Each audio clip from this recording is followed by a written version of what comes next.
수요 예배에 오신 여러분을 환영하고 축복합니다. 우리 옆에 계신 분들께 이렇게 인사하시죠. 봄비도 반갑지만 권사님은 더 반갑습니다. 집사님은 더 반갑습니다. 네,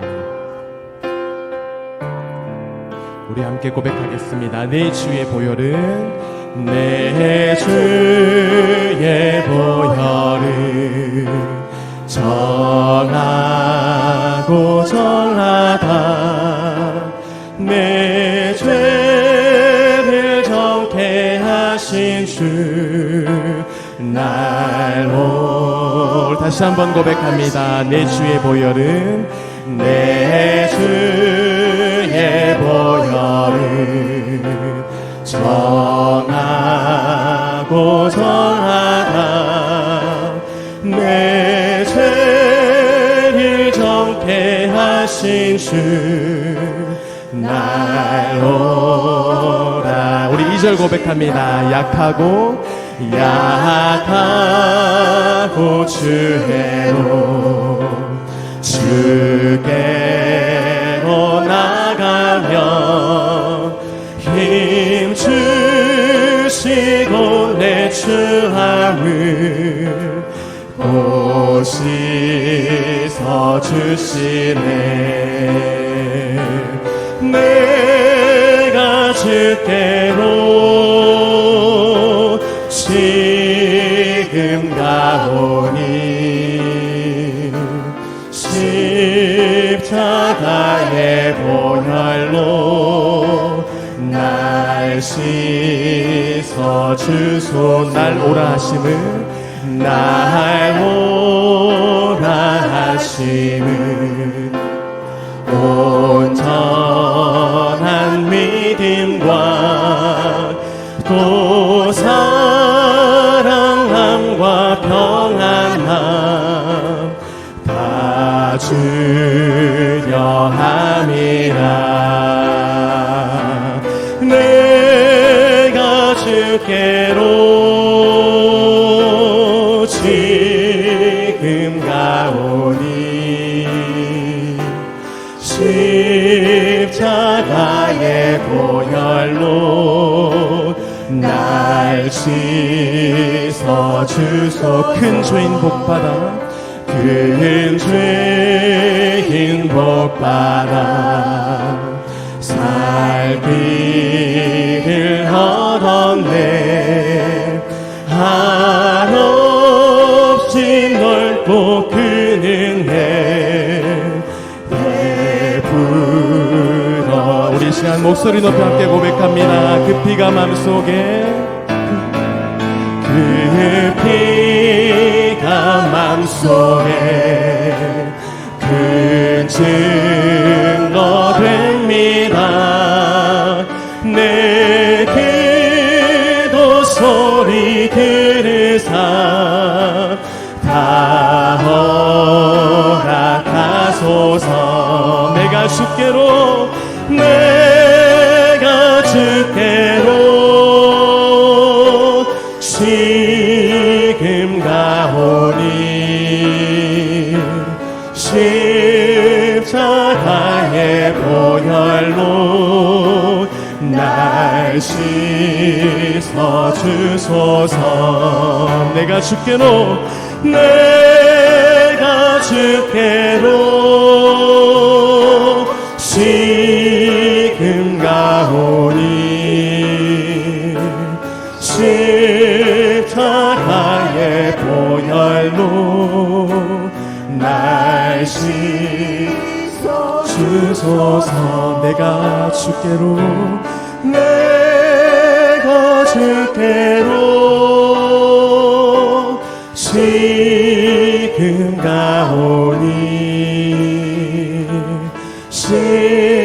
십자가의 보혈로 날 씻어주소서.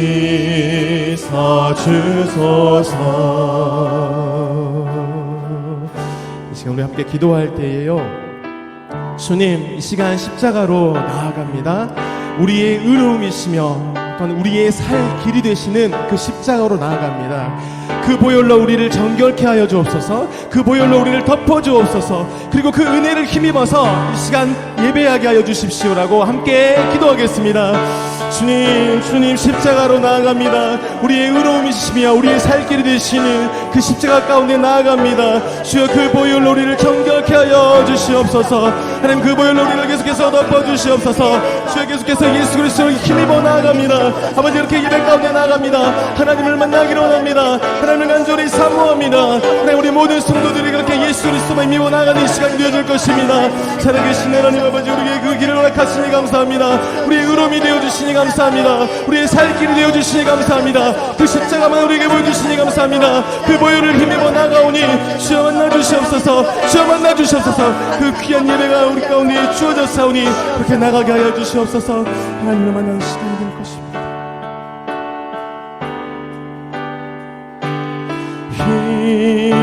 있는 보다도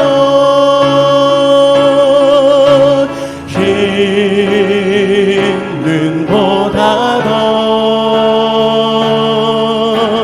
주의 흘리신 보혈로 희게 씻어주. 우리 다시 한번 고백합니다. 있는 보다도 있는 보다도 있는 보다도 주의 흘리신 보혈로 희게 씻어주옵소서. 이 세상의 모든 죄를 밝히시는 주의 보혈, 성자 예수 그 귀한 피 찬송하고 찬송하세. 주님 앞을 멀리 떠나 길을 잃고 헤맬 때에 나의 뒤를 따라오사 신이 구원하셨도다. 있는 보다도 있는 보다도 주의 흘리신 보혈로 희게 씻어주옵소서. 가시관을 쓰셨으니 피로 얼굴 물드셨고 십자가의 모진 고통 나를 위해 당하셨네. 말로 형용할 수 없는 구세주의 구속하심, 그 은혜와 크신 사랑 찬송하고 찬송하세. 힘든 보다도 힘든 보다도 주의 흘리신 보혈로 희게 씻어주옵소서. 아버지를 멀리 떠나 바른 길을 저버리고 여러 가지 죄악으로 수홍같이 되었으니 물 같은 것 가지고는 씻을 수가 아주 없네. 수여 귀한 보배 피로 날 정결케 하옵소서. 힘든 보다도 힘든 보다도 주의 흘리신 보혈로 희게 씻어주옵소서. 힘든 보다도 힘든 보다도 주의 흘리신 보혈로 희게 씻어주옵소서. 주의 흘리신 보혈로 주의 흘리신 보혈로 희게 씻어주옵소서. 주의 자비가 내려와 주의 자비가 봄비같이 주의 자비가 내려와 나를 덮네. 다시 한 번 더 고백합니다. 주의 자비가 내려와 주의 자비가 봄비같이 주의 자비가 내려와 나를 덮네. 헤이호 주의 자비하심과 헤이호 주의 은혜로 헤이호 나는 영원히 춤추리. 주의 자비가 내려와 주의 자비가 봄비같이 주의 자비가 내려와 나를 덮네. 다시 한 번 더 주의 자비가 내려와 주의 자비가 봄비같이 주의 자비가 내려와 나를 덮네. 함께 외칩니다. 헤이호 헤이호 주의 자비하심과 헤이호 주의 은혜로 헤이호 나는 영원히 춤추리.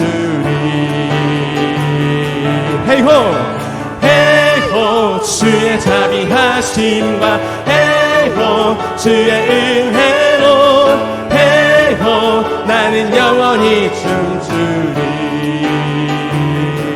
헤이호 주의 자비하심과 헤이호 주의 은혜로 헤이호 나는 영원히 춤추리. 마지막으로 고백합니다. 헤이호 주의 자비하심과 헤이호 주의 은혜로 헤이호 나는 영원히 춤추리.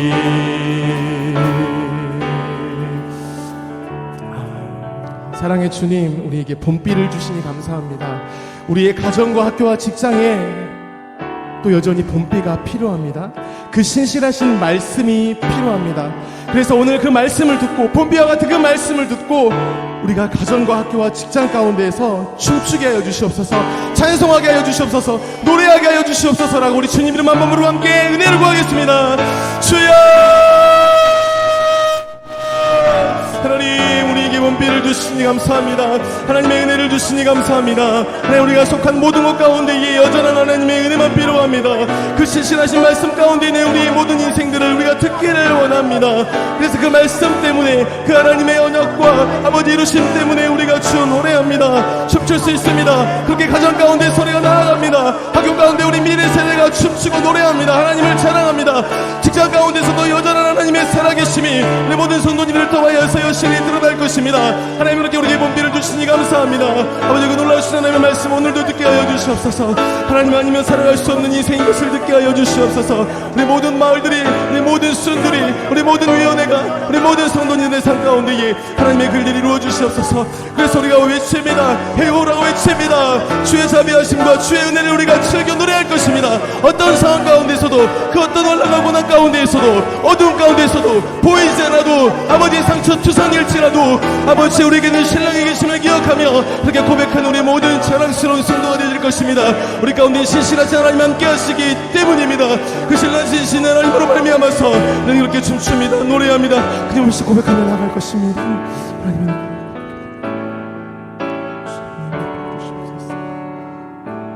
날마다 숨쉬는 순간마다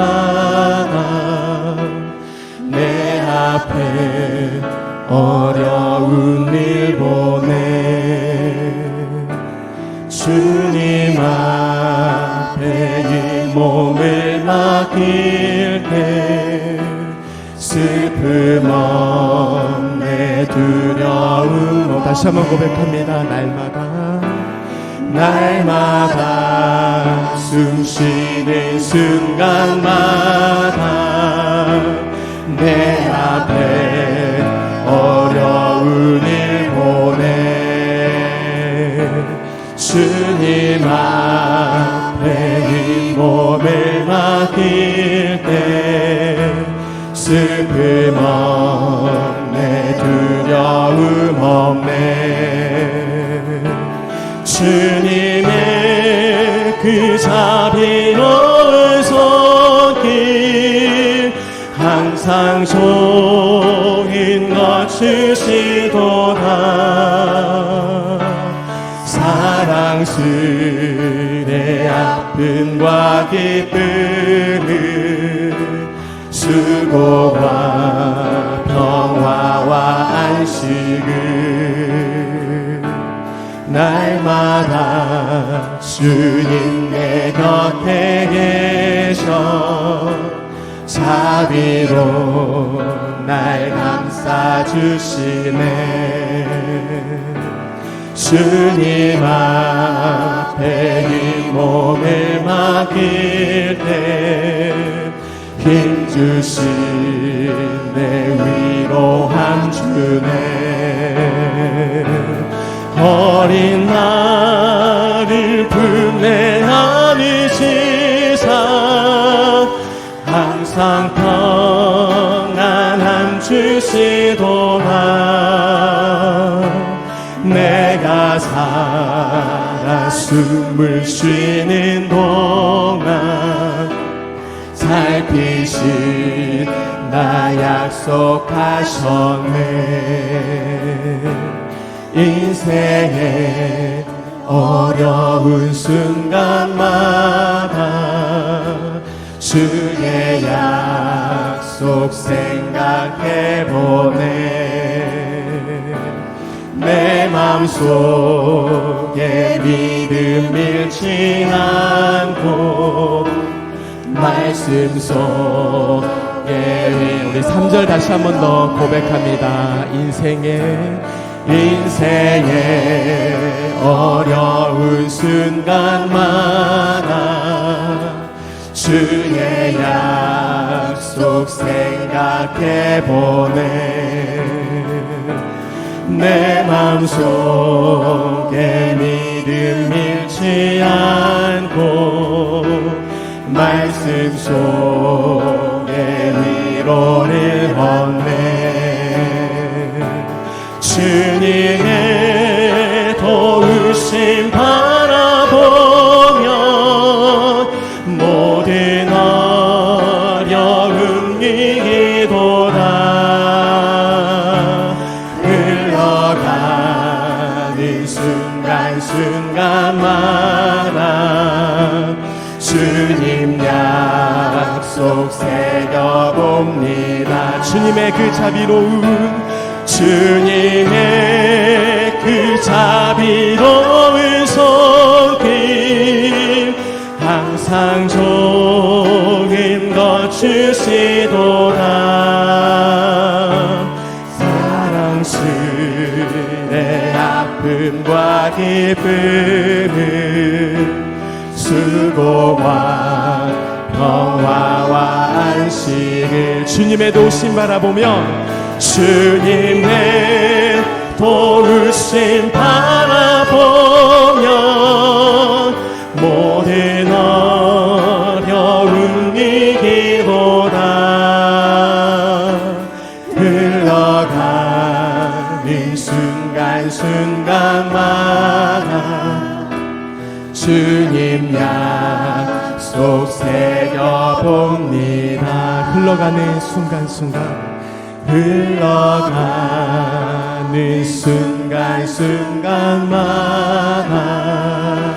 주님 약속 새겨봅니다. 부르신 곳에서 나는 예배하네. 어떤 상황에도 나는 예배하네. 부르신 곳에서 나는 예배하네. 어떤 상황에도 나는 예배하네. 다시 한번 부르신 곳에서 나는 예배하네. 어떤 상황에도 나는 예배하네. 부르신 곳에서 나는 예배하네. 어떤 상황에도 나는 예배하네. 부르신 곳에서 나는 예배하네. 어떤 상황에도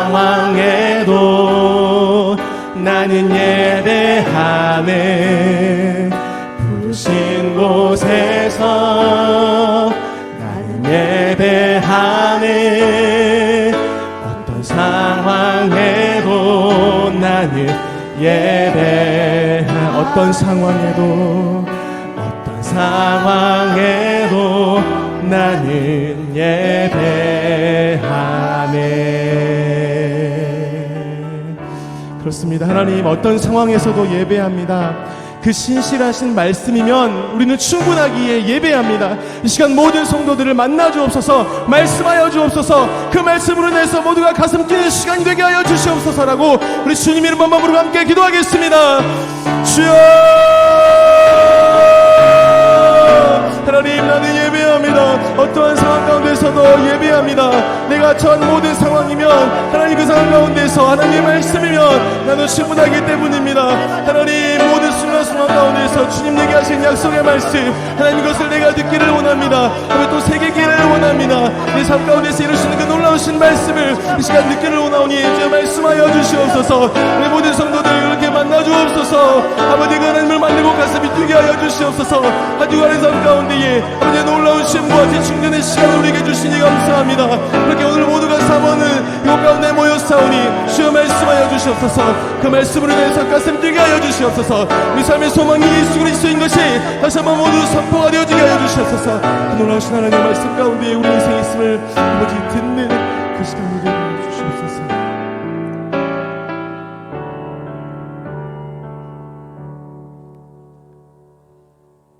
할렐루야. 성령 하나님, 오늘 또 우리의 생명을 연장시켜 주시고 숨을 쉬며 우리의 생각과 마음을 하나님을 향하도록 지켜주심으로 수요 예배로 인도하여 주신 하나님께 진심으로 감사를 드리며 경배와 찬양과 영광을 주님께 드립니다. 불과 같은 성령님이여, 우리 안에 충만케 임하여 주시사 우리 안에 더사리고 있는 모든 악독과 불의와 쓴뿌리를 도말하여 주시옵기를 간절히 소원합니다. 우리를 거룩하게 하시기 위하여 예배의 자리에 불러주신 하나님, 우리의 입술에 파수꾼을 세워주시사 성령님을 기쁘시게 하는 말만 할 수 있도록 인도하여 주옵소서. 사람의 소리보다 하나님의 말씀에 귀를 기울일 수 있도록 역사하여 주옵소서. 거룩하신 하나님, 만군의 여호와 하나님, 주님의 몸된 우리 은혜의 복음교회를 든든한 반석 위에 세워주옵소서. 모든 성도들이 믿음의 눈을 들어 하나님을 바라보게 하옵시고 모든 성도들의 마음과 생각을 감찰하여 주심으로 말미암아 화목의 띠를 띠기에 부족함이 없도록 성령으로 하나 되게 하여 주옵소서. 주님의 몸된 지체들이 역할과 사명을 잘 감당함으로 거룩한 통로가 되길 간절히 소원합니다. 성령 하나님, 오늘 또 말씀을 들고 단에 서시는 사랑하는 사자 목사님을 강권적으로 붙들어 주옵소서. 곤비치 않도록 성령 하나님 안위하여 주옵소서. 시간마다 분마다 초마다 성령님 동행하여 주심으로 말미암아 하나님의 은혜와 사랑으로 충만케 채워 주옵소서. 영육간에 강건케 하여 주옵소서. 하나님의 말씀을 대언할 때 하늘에 신령한 모든 것들로 충만케 하시사 말씀 한마디 한마디에 권세와 권능을 더하여 주옵소서.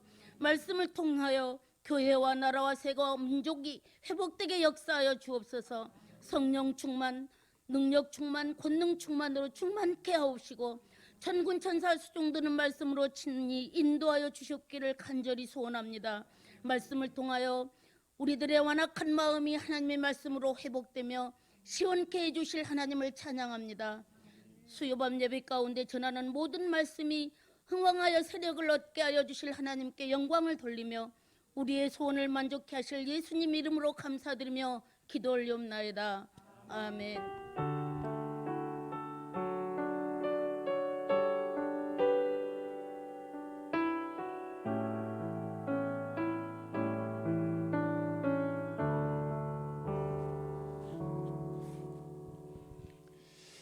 하나님의 말씀을 보겠습니다. 구약 성경입니다.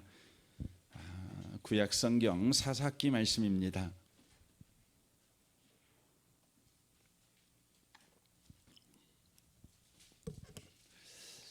사사기 4장입니다.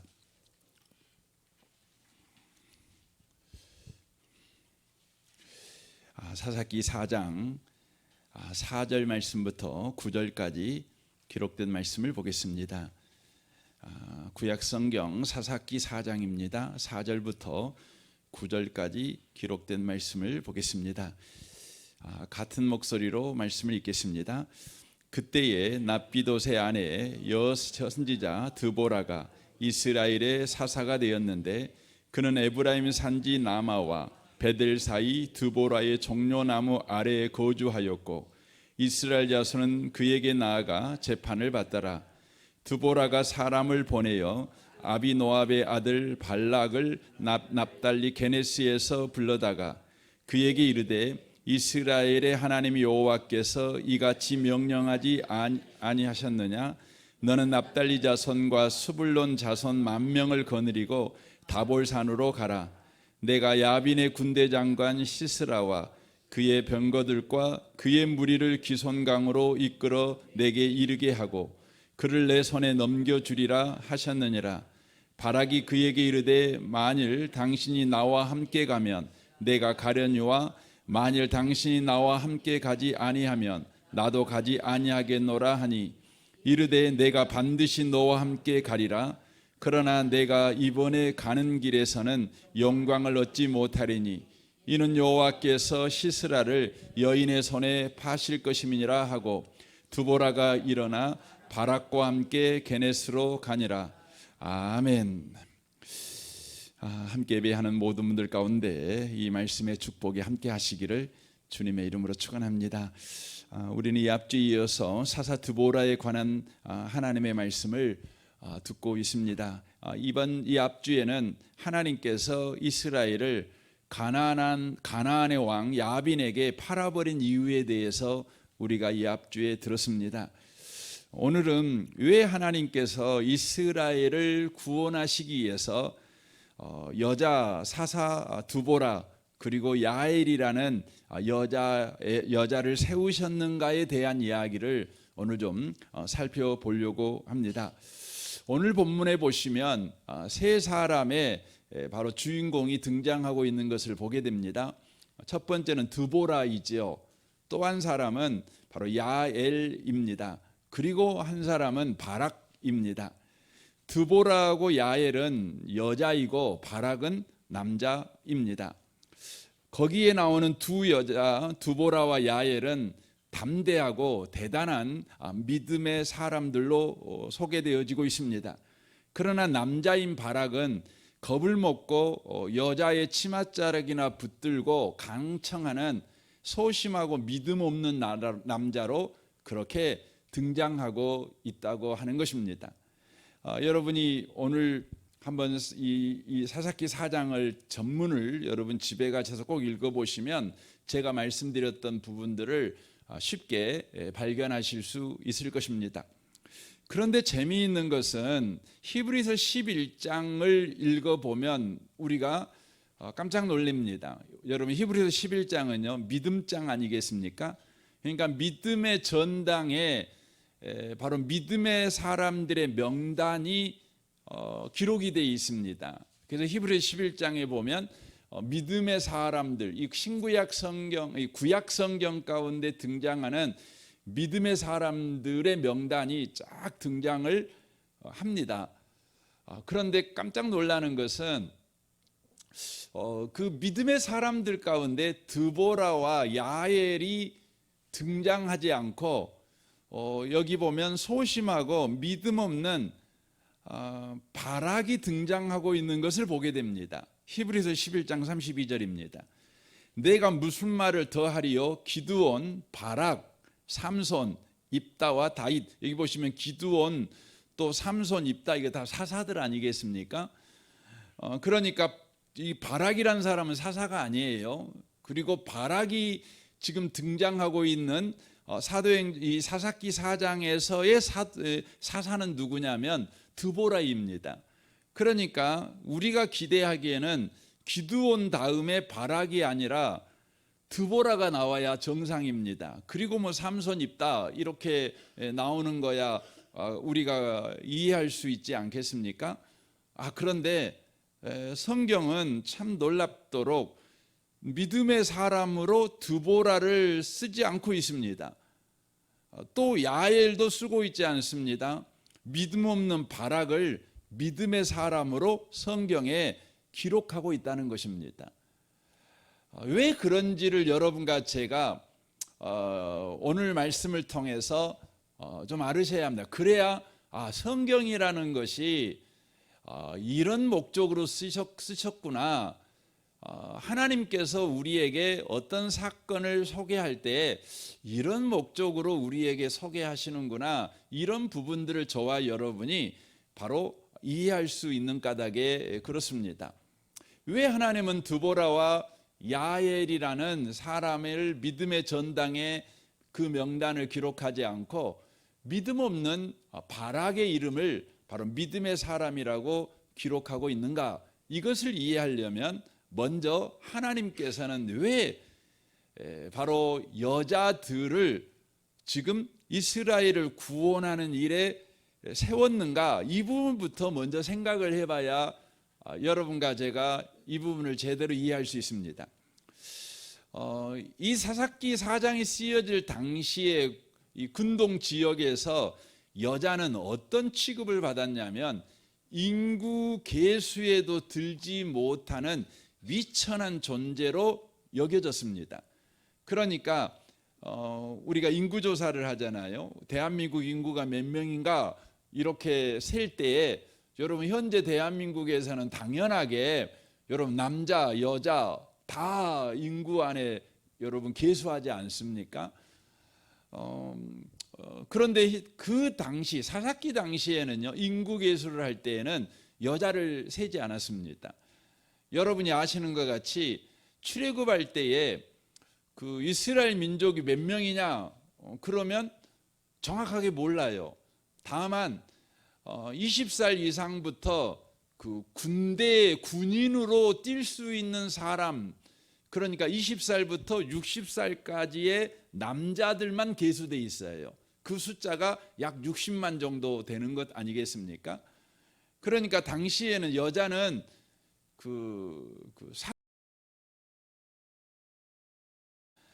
당시의 여자들은 남자들의 소유물로 여겼습니다. 그래서 남자에 의해서 여자들의 운명이 결정되는 시대가 바로 이 시대였다고 하는 것입니다. 그런데 이 시대에 하나님께서는요 다 남자들을 제쳐놓고 여자를 사사로 세우고 있습니다. 그 당시에 남자들이 되게 많았겠죠. 그런데 그 남자들을 다 제쳐놓고 사사를 세우는데 여자 드보라를 세우고 있는 것입니다.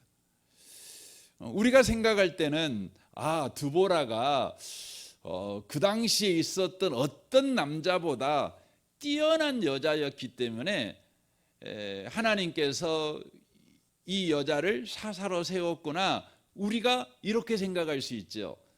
그렇지만 이 생각은 현대의 기준에서 그때를 보면 그렇게 생각할 수 있는 겁니다. 그러나 사사기가 쓰여질 당시의 시각으로 보면 어떻게 해석해야 맞냐면 바로 그 당시에는 세울 만한 남자가 한 명도 없으니까 어쩔 수 없이 여자를 세웠다, 이렇게 되는 겁니다. 그러니까 더 심하게 말씀을 드리면 하나님의 눈에는 바로 이스라엘 가운데 지금 이스라엘이 핍박받고 고난받고 있는데 그들을 구원해 내야 되겠는데 그들을 구원해 낼 수 있는 남자가 한 명도 없었다는 거예요. 남자가 안 보였다는 겁니다. 아예 한 명이 없다는 것이 아니라 하나님의 눈에는 남자가 안 보였어요. 그냥 여자 드보라만 보였다는 것이죠. 그러니까 이 말씀은 어떤 의미가 되냐면 하나님께서는 그 당시에 이스라엘의 모든 남자를 없는 사람으로 취급해버렸다, 그걸 이야기를 하는 겁니다. 없는 사람으로 취급했어요. 그래서 남자가 없으니까 하나님께서 어쩔 수 없이 여자를 들어서 지금 사사로 세웠다, 이 뜻이 숨어져 있는 것입니다. 4절을 봐보십시오.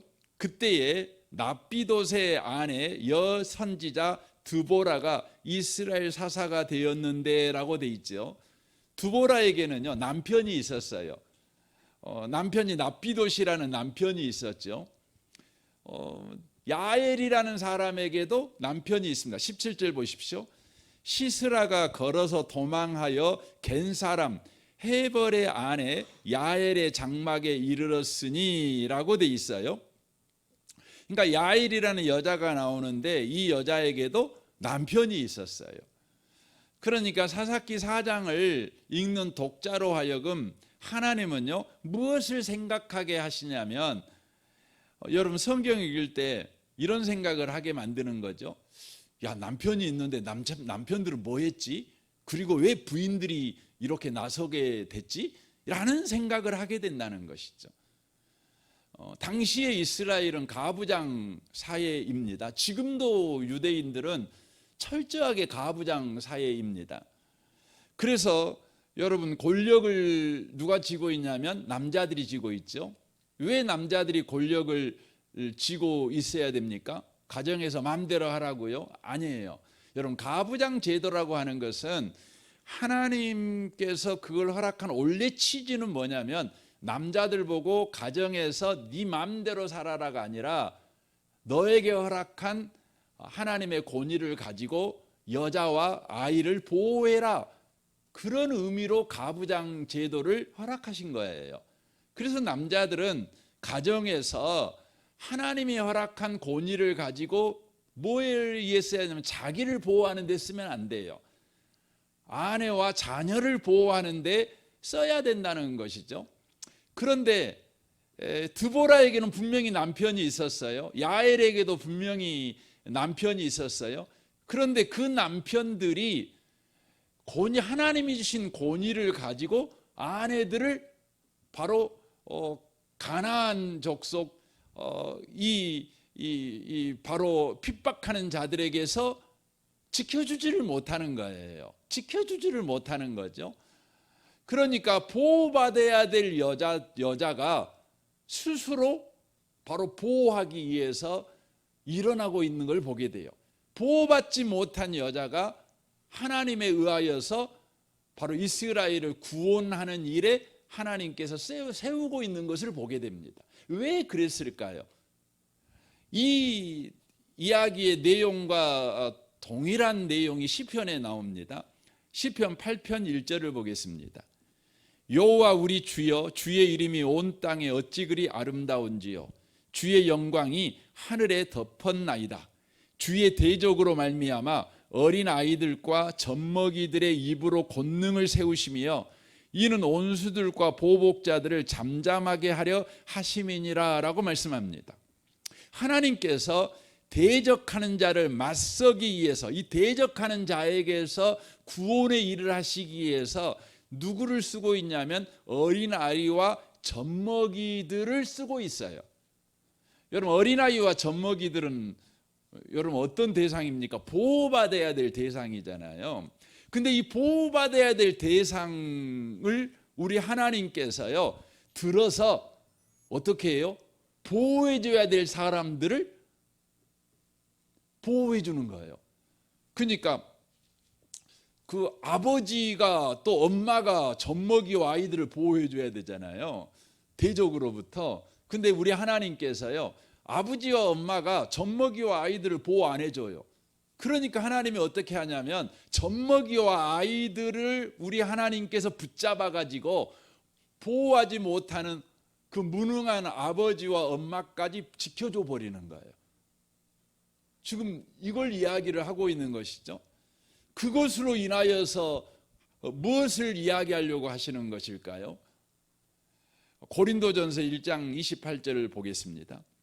하나님께서 세상의 천한 것들과 멸시받는 것들과 없는 것들을 택하사 있는 것들을 폐하려 하시나니 이는 아무 육체도 하나님 앞에 자랑하지 못하게 하려 하심이라.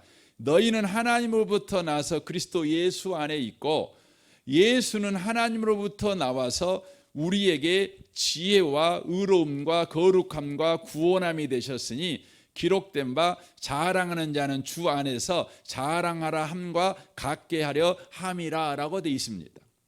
하나님이 세상에서 천하다고 여김받는 자, 멸시받는 자, 없는 자들, 그러니까 보호받아야 될 자들 아니겠어요?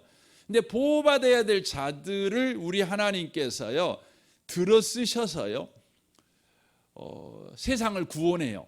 세상에서 일을 해요. 근데 그 이유가 뭐냐면 바로 우리에게 지혜와 의로움과 거룩함과 구원함이 오직 하나님만 되신다는 것을 바로 알게 하시기 위해서 그렇게 하셨다, 이렇게 말씀해요.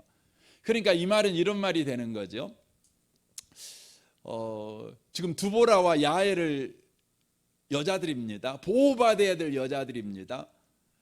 근데 보호해야 될 자들이 보호를 못해요.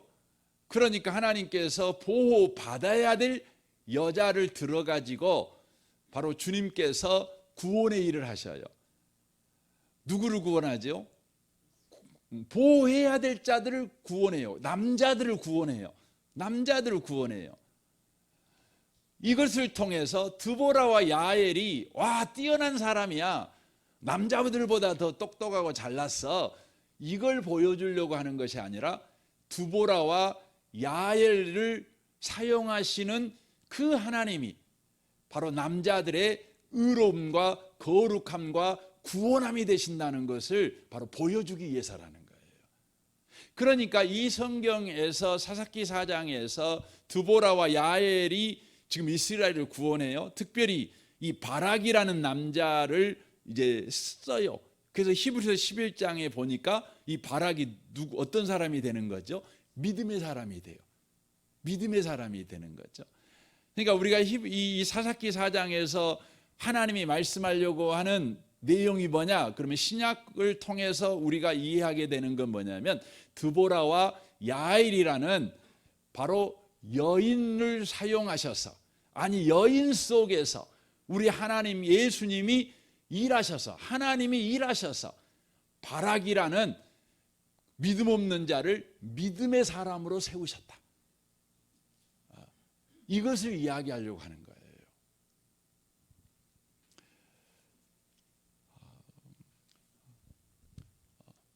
사랑하는 성도 여러분, 우리 하나님은요 오늘 또 저와 여러분의 인생 속에 수많은 사람들을 이렇게 세웁니다. 우리가 보기에는요 참 약한 사람이고, 우리가 보기에는 별 볼 일 없는 사람일 수도 있어요. 그럼에도 불구하고 우리 하나님은 우리로 하여금 그런 사람들을 만나게 하십니다. 왜요? 바로 그런 사람들을 통해서 우리 하나님은 그 사람 속에서 일하셔서 예수가, 하나님이 바로 우리의 구원이시며 우리의 의로우심이며 우리의 거룩함이라는 것을 알게 하셔서 우리로 믿음의 사람이 되게 하시기 위해서 그렇게 하신다는 겁니다. 그래서 오늘 이 본문을 보시면은요, 드보라가 하는 일을 이렇게 가만히 보고 있으면 누가 보이냐면 성령님이 보여요. 그리고 야엘이라는 여자를 가만히 보고 있으면 누가 보이냐면 예수님이 보입니다. 그러니까 드보라고 야엘이라는 사람을 통해서 예수님을 보이고 성령님을 보여가지고 이 바락이라는 사람을 믿음의 사람으로 세워가는 것이에요. 세워가는 것입니다. 그래서 오늘 그 부분을 좀 잠깐 좀 살펴봤으면 좋겠습니다. 드보라를 통해서 성령을 우리는 보게 됩니다. 사사기 4장 6절입니다. 드보라가 사람을 보내요. 아비노압의 아들 발락을 납달리 게데스에서 불러다가 그에게 이르되, 여기서 납달리 게데스가 어디냐면 이 게데스는 우리가 성경 신약성경에 보면 게데스 호수 이렇게 게네사렛 호수 이렇게 들었잖아요. 그것이 어디입니까? 갈릴리 호수잖아요. 갈릴리 호수. 그러니까 이 게데스는 갈릴리 호수를 가르치는 겁니다. 그리고 납달리라고 하는 것은, 또 스불론이라고 하는 것은 말 그대로 납달리하고 스불론은 갈릴리 지역을 할당받은 족속입니다. 그러니까 이 납달리가 어디냐면 갈릴리예요. 갈릴리. 그러니까 갈릴리의 갈릴리 호수, 이렇게 여러분이 생각하시면 됩니다. 불러다가 그에게 이르되, 이스라엘의 하나님 여호와께서 이같이 명령하지 아니하였느냐? 너는 납달리 자손과 스불론 자손 10,000명을 거느리고 다볼산으로 가라. 내가 야빈의 군대 장관 시스라와 그의 병거들과 그의 무리를 기손강으로 이끌어 네게 이르게 하고 그를 내 손에 넘겨주리라 하셨느니라 라고 말씀합니다. 여기 보면 드보라가 바락에게 하나님의 뜻을 알려주고 있습니다. 하나님의 계획을 알려주고 있습니다. 성령께서는 오늘날에도 우리에게 하나님의 말씀을 알려주시는 분이십니다. 가르쳐 주시는 분이십니다. 그래서 요한복음 14장 26절에 보면 보혜사 곧 아버지께서 내 이름으로 보내실 성령 그가 너희에게 모든 것을 가르치고 내가 너희에게 말한 모든 것을 생각나게 하리라 라고 말씀합니다. 여러분 사도행전을 읽어보시면 알 수 있는 것 같이 하나님의 뜻을 성령께서 끊임없이 하나님의 사람들에게 가르쳐 주시는 것을 알 수가 있습니다. 드보라도 그랬습니다. 드보라도 발락에게요 하나님의 계획, 하나님의 뜻을 이렇게 알려주시는 일을 하고 있다고 하는 것이죠. 왜 성령께서 우리에게 하나님의 뜻을 알려주시고 계실까요? 그 이유는 저와 여러분의 믿음을 키우시기 위해서 그러시는 것이죠. 드보라가 하나님의 뜻을 발락에게 알려주는 것도 바로 발락에게 믿음을 키우기 위한 바로 방식이었다는 것을 알 수가 있습니다. 그러나 발락은 이 하나님의 뜻을 드보라를 통해 들었지만 그는 주저하게 됩니다. 8절 보십시오. 발락이 그에게 이르되 만일 당신이 나와 함께 가면 내가 가려니와 만일 당신이 나와 함께 가지 아니하면 나도 가지 아니하겠노라 하니 이르되 내가 반드시 너와 함께 가리라 라고 말합니다. 발락이 무서웠어요. 그래서 소심했지요. 믿음이 없지요. 그러니까 뭐라고 말합니까? 당신이 나와 함께 하면 내가 가겠습니다. 이렇게 말합니다. 그랬더니 이 드보라가 뭐라고 합니까? 내가 반드시 너와 함께 가겠다라고 말씀합니다. 그래서 드보라가 함께 하니까 발락이 갑니다. 사도행전 1장 8절이 그걸 이야기하지요. 오직 성령이 너희에게 임하시면 너희가 권능을 받고 예루살렘과 온 유대와 사마리아와 땅 끝까지 이르러 내 증인이 되리라 하시니라 라고 말씀합니다. 사도들은 성령 받기 전에는 여러분 문 밖으로 나가지를 못합니다. 문 밖으로 나가면 예수하고 한편이지 하고 핍박이 가해지고 또 감옥에 갇히고 심지어 죽을 수도 있다는 두려움이 그들을 바로 문을 걸어 잠그고 골방에서 벌벌 떨게 만들었습니다. 그러나 그들에게 성령이 임합니다. 성령이 그들과 함께 합니다. 그러니까 그들은 어떻게 됩니까? 문을 빡 차고 나갑니다. 그리고는요 예루살렘과 온 유대와 사마리아 땅 끝까지 나갑니다. 여러분 발락이 어떻게 해서 그 두려움을 떨쳐버리고 다볼산으로 나아가게 됩니까? 이 가나안의 그 무서운 이 병거가 900대나 있어요. 철병거가 900대나 있는 그 막강한 군대를 가지고 있는 이 야빈이라는 가나안 왕이 왜 안 무섭겠습니까? 무섭지요. 싸워봤자 백전백패할 수밖에 없는 그런 상황임에도 불구하고 드보라가 함께 하겠다고 말하니까 갑니다. 여러분 성령이 우리와 함께하면 우리는 얼마든지 갈 수 있습니다. 여러분과 제가 겁을 집어먹고 있는 중요한 이유는 뭐냐면요 세상이 커서가 아니에요. 여러분과 제가 무능해서도 아니에요. 성령 충만하지 않아서 그래요. 여러분 성령 충만하면 우리는 나아갈 수 있습니다. 성령 충만하면 우리는 타협하지 않습니다. 우리는 주의 말씀을 쫓아서 주의 계획을 쫓아서 우리는 기꺼이 사자의 바로 입이라고 할지라도 뛰어들어갑니다. 굉장하죠. 이게 성령이 우리 가운데 임하면 우리 가운데 일어나는 일인 것입니다. 이제 바락이 이제 드보라가 함께 하니까 전쟁터에 이제 나아가게 되는 것이죠. 나아가게 되는데 실상 가만히 보면 드보라는요 아무 일도 안 합니다. 드보라는 싸우지 않습니다. 실제 싸우지 않습니다. 다만 하나님의 지혜로 승리하도록 그를 도와줍니다. 돕습니다. 그러니까 드보라가 칼 들고 전쟁과 싸우는 일을 하지는 않습니다. 다만 발락이 가서 싸웁니다. 근데 발락이 나와 싸울 때 그를 바로 하나님의 지혜로 도와줍니다. 이 일을 하는 것이죠. 그래서 여기 14절 봐보십시오. 드보라가 발락에게 이르되 일어나라. 이는 여호와께서 시스라를 내 손에 넘겨주신 날이라. 여호와께서 너의 앞서 나가지 아니하시느냐 하신지라. 이에 발락이 10,000명을 거느리고 다볼산에서 내려가니라고 되어 있습니다. 우리 하나님께서 지금 앞서 가시고 있다. 그러니까 일어나서 가라 하고 지금 드보라가 도와주고 있죠. 용기를 불어넣고 있지요. 성령님이 그러셔요. 성령님은요, 실제 저와 여러분의 인생에서 싸움하시는 분은 아니셔요. 저와 여러분의 인생에서요, 우리의 연약함을 도와주시는 분이셔요. 그래서 하나님의 승리가 우리 승리가 되게 하셔요. 발락이 전쟁터에 나가지요. 그런데 발락이 칼 들고 앞장서 나가는 것이 아니라 하나님이 앞장서 나가고 있다. 성령이 가르쳐줘요. 그러니까 너도 하나님의 앞장서 나가시는 일에 동참해라. 하나님의 열심에 너도 열심으로 동참해라. 이렇게 성령이 도와주시잖아요.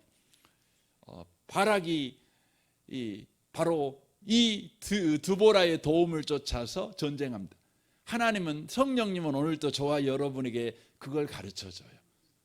하나님이 지금 앞서 가시고 있다. 우리 연약함을 도와주시고 있죠. 그래서 하나님의 승리가 우리 승리가 되게 하시죠. 그래서 로마서 8장 26절에 이렇게 말씀하죠. 이와 같이 성령도 우리 연약함을 도우시나니 우리가 마땅히 기도할 바를 알지 못하나 오직 성령이 말할 수 없는 탄식으로 우리를 위하여 친히 간구하시느니라. 마음을 살피신 이가 성령의 생각을 아시나니 이는 성령이 하나님의 뜻대로 성도를 위하여 간구하심이라. 우리가 알거니와 하나님을 사랑하는 자 곧 그의 뜻대로 부르심을 입은 자들에게는 모든 것이 합력하여 선을 이루느니라. 성령께서 도와주심으로 인하여서 하나님을 사랑하는 자가 될 수 있죠. 그래서 하나님의 승리가 우리 승리가 되게 하는 거죠. 하나님이 우리 가운데 일하시는 그 일하심이 우리 가운데 선이 되게 바로 도우시는 일을 성령께서 하고 계신다고 하는 것이죠. 이렇게 드보라가 성령의 바로 역할을 이 성경 속에서 보여주고 있는 거죠. 그래서 이 사사기 4장을 읽고 있는 저와 여러분을 바로 성령께로 인도하고 있는 거예요. 성령이 너희를 돕고 있다. 무능하다고 스스로 주저앉아 있는 너희들아, 비겁하다고 스스로 주저앉아 있는 너희들아, 겁을 먹고 문 걸어 잠그고 문 밖으로 못 나와 벌벌 떨고 있는 너희들아, 성령이 너희를 돕고 있다. 성령을 구하라. 지금 이렇게 저와 여러분에게 지금 말씀하는 하나님의 음성이 들리시기를 주님의 이름으로 축원합니다. 또한 여기에 야엘이라는 여자가 나오고 있습니다. 이 야엘을 보고 있으면 예수님이 보여지게 됩니다. 야엘은 이 단순한 장막에 사는 여인이었습니다. 여기 4장 17절을 한번 봐보게, 11절을 한번 보겠습니다. 11절을 보겠습니다. 모세의 장인 호밥의 자손 중에 겐 사람 헤벨이 자기 종족을 떠나 게데스에 가까이 사하나님 상수리 나무 곁에 장막을 쳤더라라고 되어 있습니다. 여기 헤벨이 누구냐면 여기 17절을 보십시오. 시스라가 걸어서 도망하여 겐 사람 헤벨의 아내 야엘의 장막에 이르렀으니라고 돼 있죠. 그러니까 야엘이라는 사람의 남편이 헤벨입니다. 이 헤벨이라는 사람은 겐 족속이라고 11절에 돼 있죠. 이 겐 족속이 누구냐? 그러면 11절에 보면 모세의 장인 호밥의 자손 이렇게 돼 있어요. 이 호밥이라는 사람은 모세의 처남이 되는 사람입니다. 그러니까 이 겐 족속은 모세의 장인인 이드로의 후손이라는 걸 알 수가 있습니다. 사사기 1장을 보시면 그 이스라엘 백성이 출애굽해서 가나안 땅에 들어갈 때에 이 이두로의 후손들인 이 겐 족속들이 함께 이 가나안 땅에 이스라엘 민족과 함께 들어옵니다. 그래가지고 유다 지파에게 할당된 땅에 들어가 함께 삽니다. 함께 삽니다. 그러나 여기에 보면 그 야엘의 남편인 헤벨만은요 자기 족속을 떠났습니다. 떠났다는 말은 뭐냐면 바로 유다 지파에게 할당된 땅에 자기 겐 지파들은 살았어요. 그런데 자기 족속을 떠나서 게데스, 그러니까 갈릴리 호수 쪽으로 이동을 했다는 것이죠. 그러니까 스불론과 납달리 지파가 사는 땅에 지금 누가 살고 있냐면 야엘이 살고 있는 것입니다. 야엘이 살고 있는 것이죠. 여러분 갈릴리 그러면 누가 생각나나요? 여러분 베드로가 여러 사람들이 생각나겠지만 예수님께서 활동했던 주된 무대가 어디예요? 갈릴리입니다. 갈릴리입니다. 여러분 갈릴리는 이제 나중에 여기가 북이스라엘에 속하게 되죠. 그래서 아수르의 나라가 망해가지고 이 아수르가 이 북이스라엘 민족을요 반틈은 아수르로 이동하고 그 나머지 반틈은 북이스라엘에 살게 하는데 아수르에서 반틈 인구를 데리고 와갖고 피를 섞어버려요.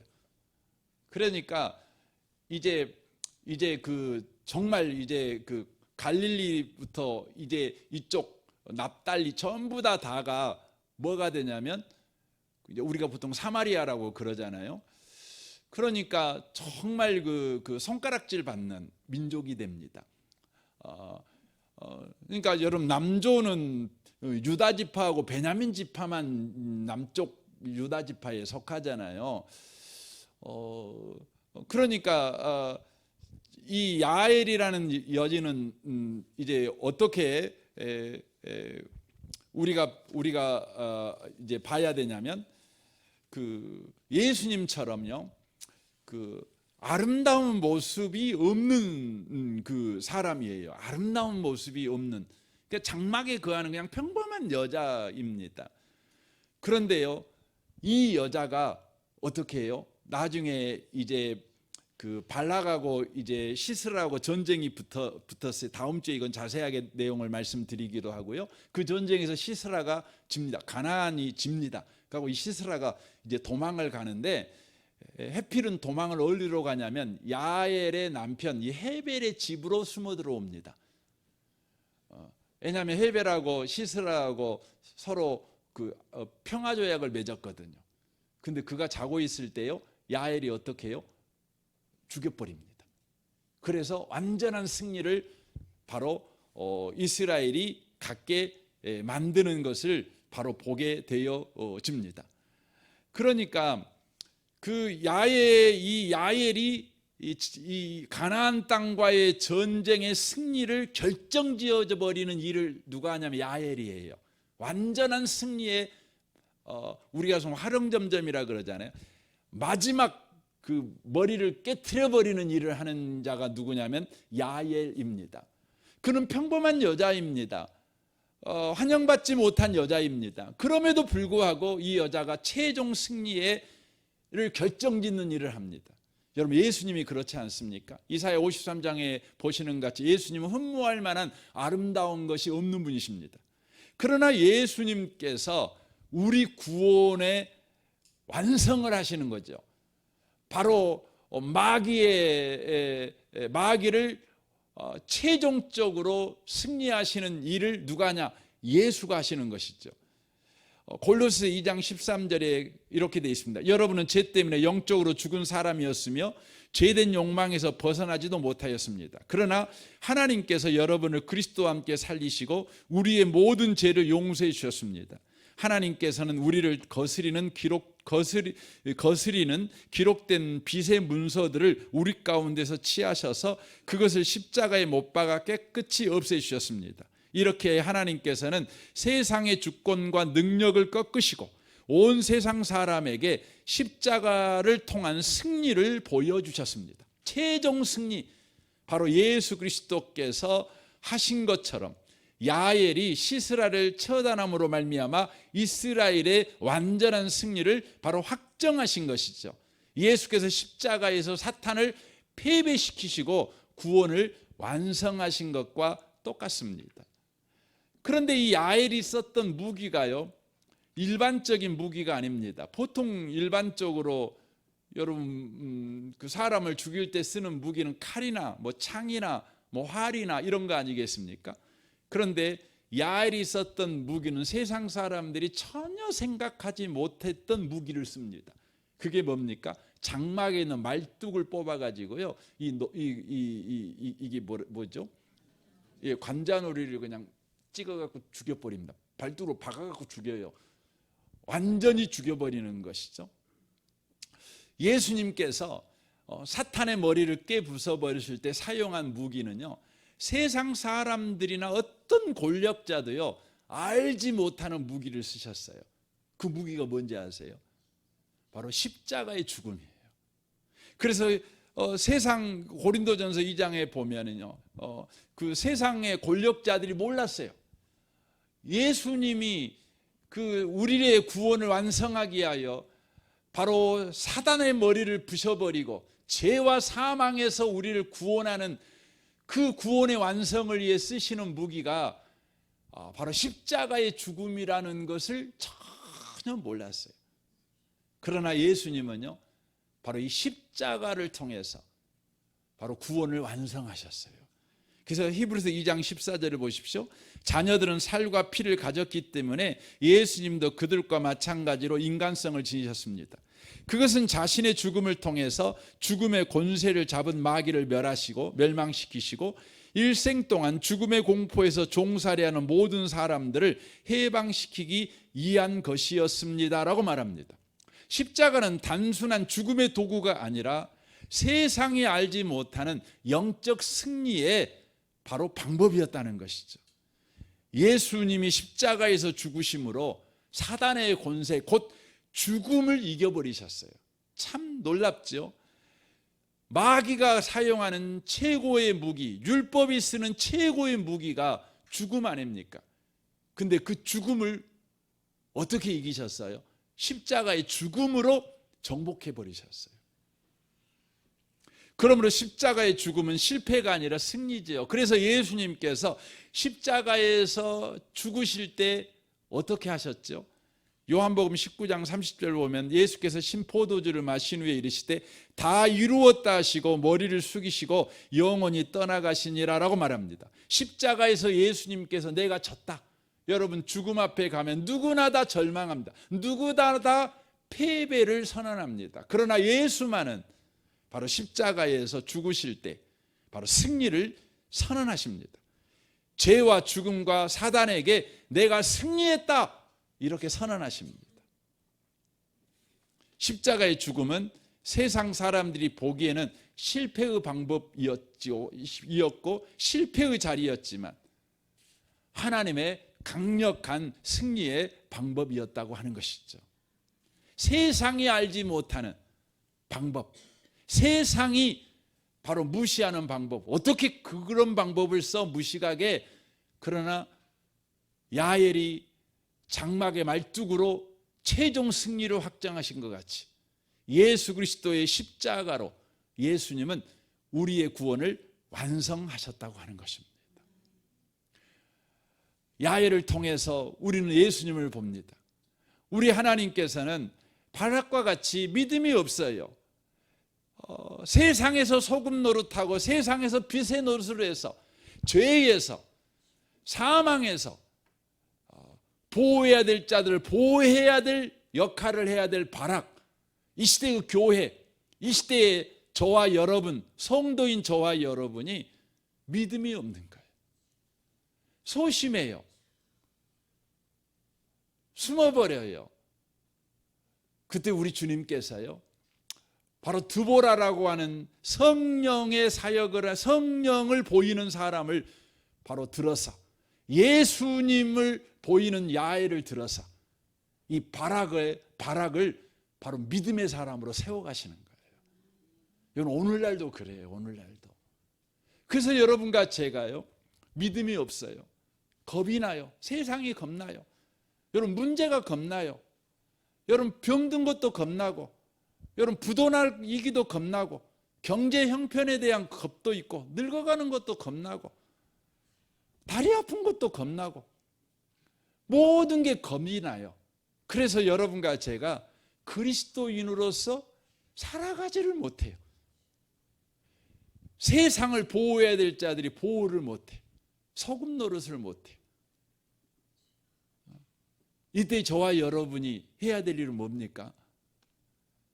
주님께서 성령과 예수의 사역을 통해서 바락의 믿음을 세워 히브리서 11장 믿음의 전당에 그 이름을 기록했듯이 저와 여러분으로 하여금 오늘 이 밤에 성령을 생각하고 예수를 바라보라고 요구하시는 것입니다. 성령을 통해서 너의 믿음을 경고케 하시는 성령의 사역에 관심 좀 가져라. 예수가 하신 일을 붙잡아라. 예수가 하신 일을 의지해라. 예수가 하신 일을 사모해라. 예수가 하신 일을 의지해서 인생을 살아가라. 이렇게 지금 이 밤에 주님께서 이 사사기 4장을 통해 우리에게 말씀하고 있는 것입니다. 저는 이 밤에 두보라처럼 일하시는 성령을 통해, 야엘처럼 일하시는 예수 그리스도를 통해서 저와 여러분의 믿음이 다시 한번 바락처럼 견고해지는 은혜가 있으시기를 주님의 이름으로 축복합니다.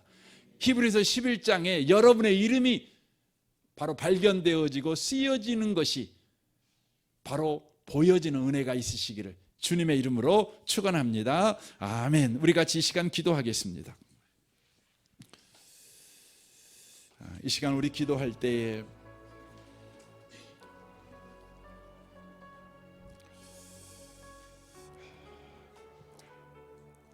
이 세상이 죄로 고통받고 있을 때에 우리 주님은 그리스도인들을 통해 이 세상이 죄로 썩어져 가고 문드러져 가고 죄로 아우성치는 세상이 되지 못하도록 소금 노릇하라고 요구하십니다. 그러나 우리는 믿음이 없어 우리는 숨어갑니다. 우리는 치맛자락 잡고 우리의 연약함을 드러내는 삶을 살아가고 있을 뿐입니다. 주님께서 말씀합니다. 성령을 의지해라. 예수를 바라보라. 성령이 지금 일하고 계신다. 성령이 너의 연약함을 도와주고 있다. 하나님의 승리가 너의 승리가 되게 하고 있다.